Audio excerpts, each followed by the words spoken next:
Draw a big circle.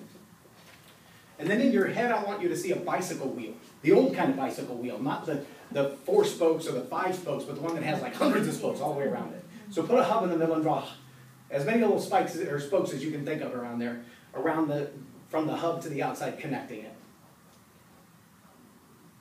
30 was demonstrate what? Enthusiasm. Thanks.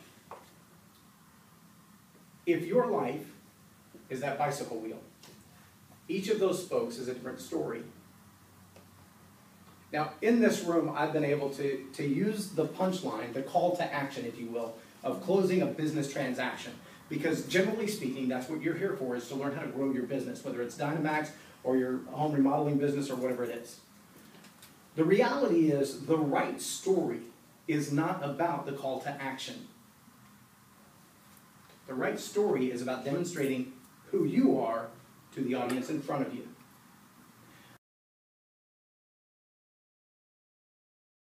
I have one story, and I'll share it with you if you'd like me to, depending on the time, and completely up to you. I have one story that when I tell it, I can move everyone in the room, with the exception of one group of people. Teenage boys. They don't get it. Yeah, well, teenage boys don't get most things. I have several stories that will relate to teenage boys that will keep them in rapture, on the edge of their seats, waiting on the next thing to come out. They want to hear what I'm going to say next. Most of them are rolling in the aisles with these stories. They want to know what I'm about to say next and why I'm telling them. But this particular story moves every audience, with the exception of teenage boys. The reason that I tell you that is because in your life, each one of those spokes represents a different story. Each of those stories connects with a different audience in an entirely different way. If I were to stand up here and talk about my mom going back to school at 47 and graduating from college at 50, all of you who have thought in your middle to later life, and I should have went to college when I was young, can relate to that story. Even some of them who went to college and then graduated and went, why did I get that degree? And went back and started over, can relate to that story. And those who have reached that point in life who went, maybe it's just too late, I don't have that opportunity anymore, can relate to that story. But when I say the emotions that ran through my mind seeing my mother on her knees with her face and her arm buried inside someone else's urinal, scrubbing away the pee of these middle school boys, you can all see your mother on her knees in that indignant place, am I right? That's a story that connects with you emotionally just because you have a mother. Who doesn't have a mother? Is anybody here that doesn't have a mother? No. When you think about those kinds of stories, remember that what you are not doing is telling a story to sell a product or close a transaction. You're telling a story so that people know, like, and trust you. What is the key to like? It's rapport.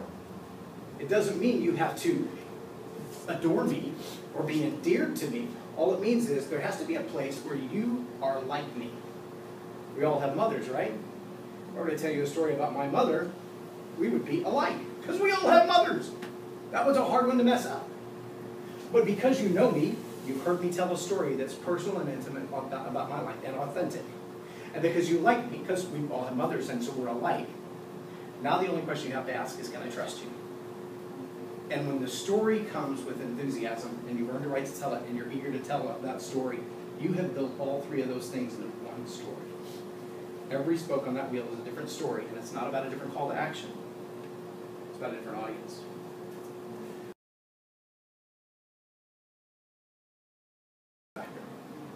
So for 4 hours, we're going to talk about all of those aspects.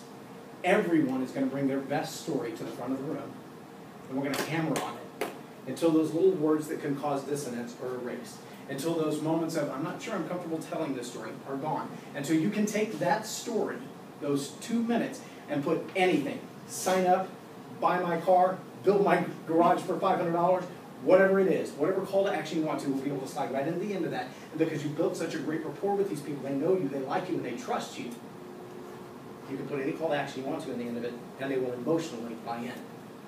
Beyond that, you're going to learn that just like when you make muffins, it doesn't matter what you put in that silly little piece of paper, it comes out looking like a muffin, right? Or a cupcake. Every single time. You could put spaghetti and meatballs in there.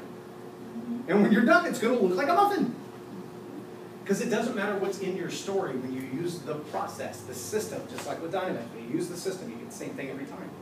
You're going to get results. That class is on April the 20th. It's right here. It's 4 hours, starts at 2, ends at 6. Tickets are $99 a piece, but if you want to buy them tonight, they're buy one, get one free. Bring a downline, bring a spouse, bring a friend, bring somebody else. Tell them the tickets are $99 and let them buy yours too.